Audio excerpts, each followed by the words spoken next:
Families today are in a crisis situation. Unemployment is at 9.6%, an all-time high. Also, foreclosures are at an all-time high as well.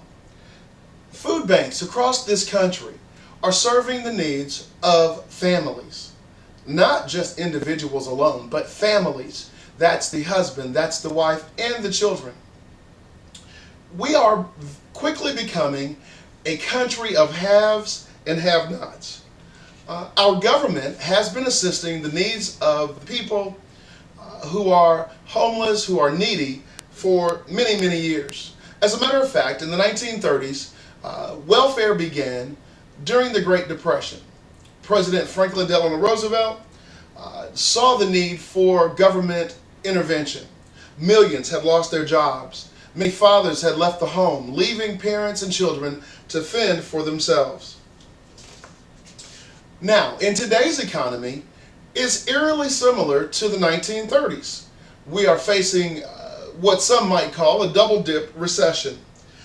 But yet, even in our times of distress, many states have proposed laws which would require drug testing for welfare recipients. Now, such a law not only is unfair to the people in need, but such a law would reveal the bureaucracy, red tape, and the politics involved with our government. Our politicians feel that in order to save money and cut back on budgets, the way to do that is to attack this country's most needy people. The reality is that many people are poor because of decisions that politicians have made. Now, many of us believe the welfare myths, that people on welfare are lazy, don't want to go to work, don't want to get a job, are uneducated people. We've heard from someone, a horror story of someone who has taken advantage of the social system. We look at social people, we look at people who are on welfare, and we've stigmatized those people. Many of us would believe that people on welfare are black and have multiple children collecting a paycheck from the government. However, that couldn't be further from the truth.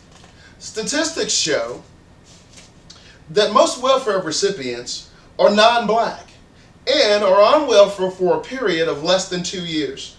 As a matter, the statistics show like this. Whites make up 38.8% of recipients on welfare, while blacks make up 37.2% on welfare. Of these statistics, 43.2% of the people on welfare have only one child. There are issues that come about when government thinks of laws like this. We have to look at the negatives of this law. The negative, first of all, is that there are false positives when taking tests. No test that you have is a foolproof test. Secondly, we must determine what would be done with the children of the parent who tests positive in a drug test. Do we take these children, put them in foster homes, which is an already overloaded system where people can't take care of them? There's not enough room for them to go into foster care. Do we give them to another family member who then continues along with welfare? The far-reaching effects of this law are more than how it affects the individual. We must understand that the cost of a program such as this outweighs the benefits. We have state workers who are already overworked and understaffed. And the cost of testing for states with these deficits already, you're just going to incur more debt. Finally, there is more tax that is due by the taxpayers. That tax comes from you and I.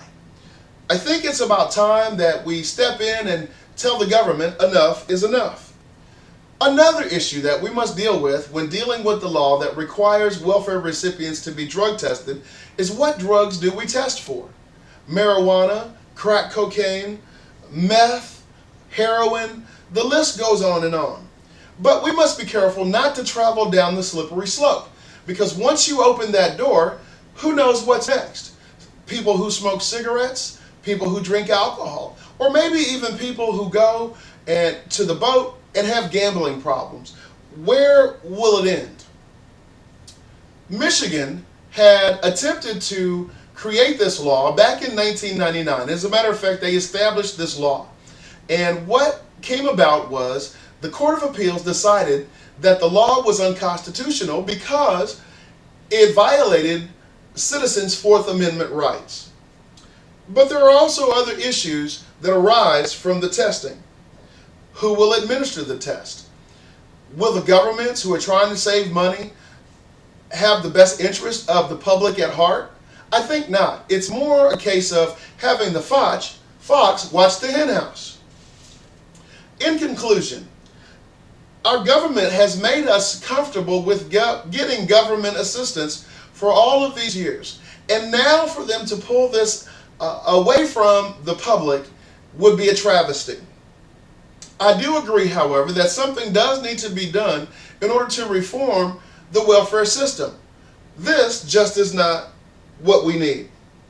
Darren Priest, the executive director of the Central Missouri Community Action, was quoted as saying this: "Philosophically, I think we should be holding people accountable for what we want them to do, not for what we don't want them to do. People want to take care of their families and want to do the right thing. It just doesn't make sense to me taking away benefits from someone struggling with substance abuse issues isn't going to help them. It will only make matters worse." Don't you agree?